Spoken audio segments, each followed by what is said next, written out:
Bueno, muchachos, entonces para la semana 10 tenemos como tema las soluciones. Esta semana voy a trabajar con un computador que tiene un poquito menos de características que el anterior, entonces de pronto la imagen o el video no va a ser tan fluido, pero igual.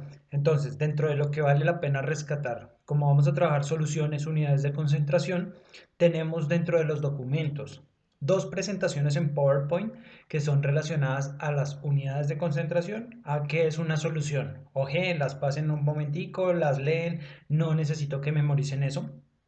Como se podrán dar cuenta ustedes por las tareas que tenemos para este corte, todas las tareas hay el tiempo suficiente y las notas que voy a sacar no vamos a hacer parcial, sino que las vamos a sacar de las tareas que ustedes entreguen. Bueno, entonces por lo mismo es muchísimo más la responsabilidad que ustedes deben tener con la materia. Pasan, revisan las diapositivas, no les voy a preguntar nada de memoria, pero pues eso les va a servir bastante como para que estén relacionados los conceptos a lo que se va a venir trabajando. Además de eso, les tengo una lectura. La lectura es una lectura sobre las soluciones que son comunes en nuestra sociedad, entonces soluciones alcohólicas. La idea para ese foro es que ustedes busquen lo que para ustedes sea más interesante del tema, no necesariamente académico. La parte académica son los ejercicios, que ahí tenemos también otro PDF de los ejercicios. Vamos a hacer los ejercicios pares. Son 20 ejercicios, de los 20 ejercicios, pues como van a ser solo los pares, van a ser 10 ejercicios los que tienen que trabajar ustedes. Entonces, profe, lo que pasa es que hay un ejercicio que yo no estoy entendiendo porque de pronto vi en el video, pero no me quedó muy claro. O estaba revisando además en, qué sé yo, lo de las presentaciones de PowerPoint, pero tampoco me están hablando muy bien, no me están dejando claro de qué se está tratando. Si eso sucede, entonces la idea es que en el documento que se llama Torre Negra Soluciones, las dos últimas hojas son de ejercicios, pero el resto son explicación. Entonces, de la misma manera, si tenemos una duda, buscamos en la lectura. ¿Sí? No esperemos a que el profesor nos busque el camino corto y nos solucione de una vez la duda, sino que le apuntemos como tal a buscar nosotros mismos, autónomamente, cuál es ese algo que me está faltando de concepto para poder resolverlo. Bueno, si yo hablo de soluciones, tengo que tener claro siempre que una solución está compuesta de dos, como mínimo, de dos cosas. Una solución está compuesta de un soluto y un solvente.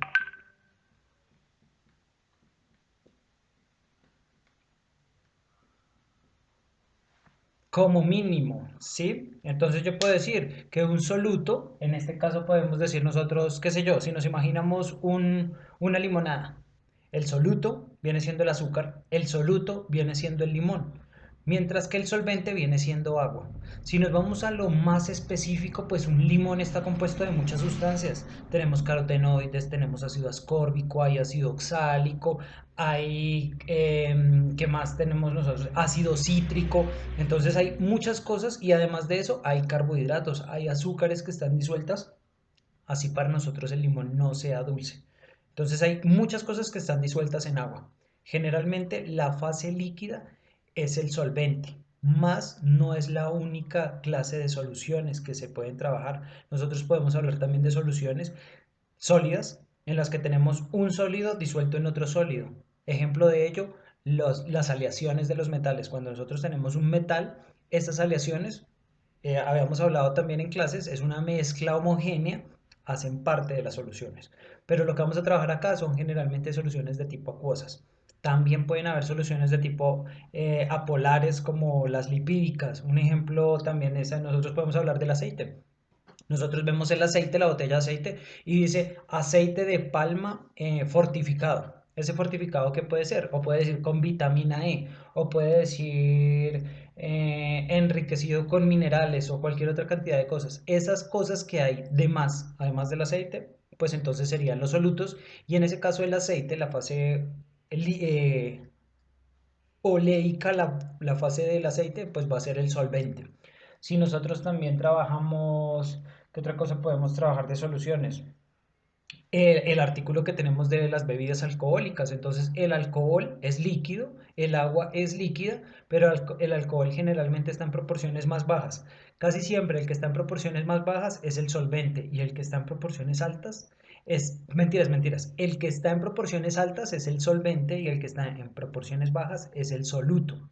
Sin embargo, los alcoholes pues ya son la excepción porque si yo hablo por lo menos del alcohol antiséptico, el alcohol antiséptico está en concentraciones del 70%. Entonces es 70% alcohol, 30% agua. Sin embargo, todas las bebidas alcohólicas, porque varían mucho las concentraciones, tenemos en cuenta el solvente, agua, y el soluto, el alcohol. ¿Por qué? Porque podemos estar hablando de una bebida alcohólica como, qué sé yo, un whisky que está al 40%, un vino al 16%, una cerveza al 4%, y aunque son diferentes concentraciones de alcohol, no estamos diciendo en cierto punto cambia el solvente agua a ser el solvente alcohol. No, el solvente es el agua y el alcohol va a ser el soluto. ¿Listo? Entonces eso tenemos que tenerlo claro. El que está en menor proporción va a ser el soluto. El que está en mayor proporción va a ser el solvente. Y si yo mezclo esos dos, eso se llama una solución. Para hablar de soluciones, para trabajarlas, para estudiarlas, nosotros tenemos que tener también en cuenta que las soluciones van a estar presentes y van a estar siendo afectadas por diferentes cosas, por temperaturas, por procesos que se les estén dando. Entonces existen dos tipos generales en los que podemos clasificar este tipo de soluciones o de unidades de concentración. Podemos hablar de una unidad de concentración física y una unidad de concentración química. Las unidades físicas no tienen en cuenta cuál es la naturaleza del componente. Solamente están hablando de cuál es la relación entre el componente, que está en menor proporción, que sería el soluto, y el solvente, que es el que está en mayor proporción. Para ellas generalmente nosotros hablamos de porcentajes peso-peso, porcentajes peso-volumen, porcentaje volumen-volumen, partes por millón, miligramos por ciento, partes por billón, partes por trillón.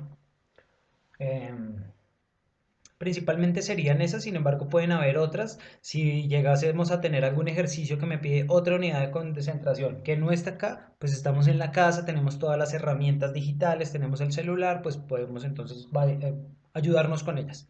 Y ahora, las unidades químicas que nosotros tenemos. La molaridad, M mayúscula, molar, creo que la hemos trabajado desde el colegio. La normalidad, la molalidad, tenemos la fracción molar, ¿sí? Esto les recomiendo, muchachos, que lo copien a una esquina del cuaderno, un lugar donde ustedes siempre sepan que está ahí presente para que ustedes entonces puedan poner en, ¿en qué? Puedan tener entonces siempre el acceso a él. Que ustedes, ¿cuál es la concentración molar? Entonces van, la buscan y ahí la tienen, ¿sí? Bien. O cualquier tipo de unidades de concentración. ¿Qué tenemos que saber nosotros? Cuando yo estoy hablando de porcentaje peso a peso, pues cuando se trabaja ella es porque generalmente tanto el soluto como la solución van a ser sólidas. Entonces me queda más fácil pesarlas y no ir a medir cuál es el volumen, porque entonces me tocaría conocer la densidad, porque me tocaría demorar más. La idea de ellas es tener entonces los datos rápido a la mano. Porcentaje peso a peso son los gramos del soluto sobre los gramos de la solución. Y como es un porcentaje, por 100. Bien, porcentaje peso a volumen, eso me dice que peso en la parte de arriba, pues es un sólido, volumen es un líquido, el solvente. Si yo me imagino el agua de mar o cuando voy a hacer yo un jugo, pues entonces yo tengo el sólido que es el azúcar, ¿cierto? Y además de eso, pues tengo el solvente que es el agua. Entonces, en ese caso, el soluto va a ser pesado, yo no voy a encontrar el volumen de él. Las bolsitas hablábamos nosotros en varias clases, una bolsita de sal es de 1 gramo, una bolsita de azúcar es de 3,5 si estamos pensando en la de tostado, o 5 generalmente en todas las tiendas. Si me dicen peso volumen es porque yo voy a disolver un sólido en una solución que al final va a ser líquida. Entonces son los gramos del soluto sobre los mililitros de la solución. Y otra vez, decimos que es porcentaje por 100, porque los porcentajes son la parte que me interesa sobre el todo por 100. Porcentaje volumen, volumen, porque es un líquido disuelto en otro líquido. Bebidas alcohólicas, ejemplo. Mililitros del soluto sobre mililitros de la solución por 100. Partes por millón me quedó ya muy pegado. Digamos, miligramos por ciento. Miligramos del soluto sobre mililitros o gramos, dependiendo de lo que sea, de la solución por 100. ¿Sí? Y siguiente, decíamos, partes por millón. ¿Cuándo yo utilizo las partes por millón? Generalmente las utilizamos en la química ambiental. Cuando estamos hablando de llegan transmilenios nuevos que son Euro 5 o Euro 4 o Euro 6 y entonces hay una cantidad de partículas que ellos cuando tienen la combustión interna liberan a la atmósfera. Y si yo digo que por lo menos nuestro combustible tiene unas concentraciones altas de plomo, cuando se hace la combustión interna en los motores de Transmilenio, pues entonces se van a emitir esos, eh, ¿de qué estábamos hablando? De por lo menos azufre o puede tener plomo, plomo era el que estábamos en este caso hablando. Cuando sea entonces la combustión interna, pues van a haber átomos de plomo en la atmósfera que se liberan del combustible. Entonces yo lo voy a medir en partes por millón porque son muy poquitas cantidades en muy grandes cantidades totales.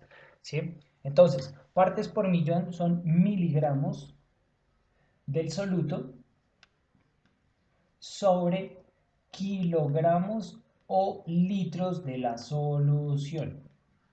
¿Por qué? Porque si yo estoy hablando del aire, pues me queda más fácil medir los litros que hay de aire. Pero si yo estoy hablando por lo menos de un arroz en una tonelada de frijoles, pues entonces es muy poquito en sólido, en mucho, pero también siendo sólido. Entonces ahí voy a tener que utilizar kilogramos. La unidad central que yo mido es gramos, ¿cierto? Miligramos es la milésima parte, o sea, 1000 veces más chiquita que los gramos. Y los kilogramos o los litros son 1000 veces más grandes que el gramo. ¿Sí? De los kilogramos a los gramos hay 1000 y de los gramos a los miligramos hay otros 1000. En total, 3 y 3, 6 ceros. Por eso son partes por millón. ¿Un millón cuántos ceros tiene? 6. Bien. Y si yo hablo de partes por billón y partes por trillón, partes por billón y partes por trillón, no sé si se alcanza a ver en la cámara, partes por billón no se alcanza a ver, y partes por trillón, entonces tengo que ponerle 3 ceros más a cada uno de ellos. Pues por lo mismo voy a utilizar una cantidad más pequeña que el miligramo. 1000 veces más pequeña que el miligramo es el microgramo sobre kilogramo o litro de la solución. Y partes por trillón, entonces son nanogramos, 1 por 10 a la menos 9, esto es 1 por 10 a la menos 3, 1 por 10 a la menos 6, 1 por 10 a la menos 9, sobre kilogramos o litros de la solución.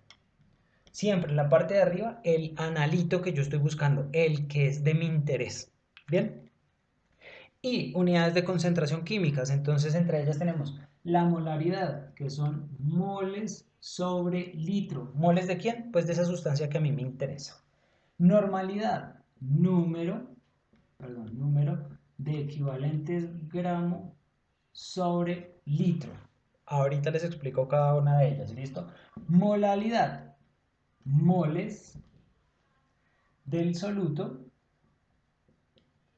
sobre kilogramos del solvente. Esta cambia, esta es bien importante ver que cambia la parte de abajo. No estoy teniendo en cuenta el volumen total o el peso total, sino el peso solamente del solvente.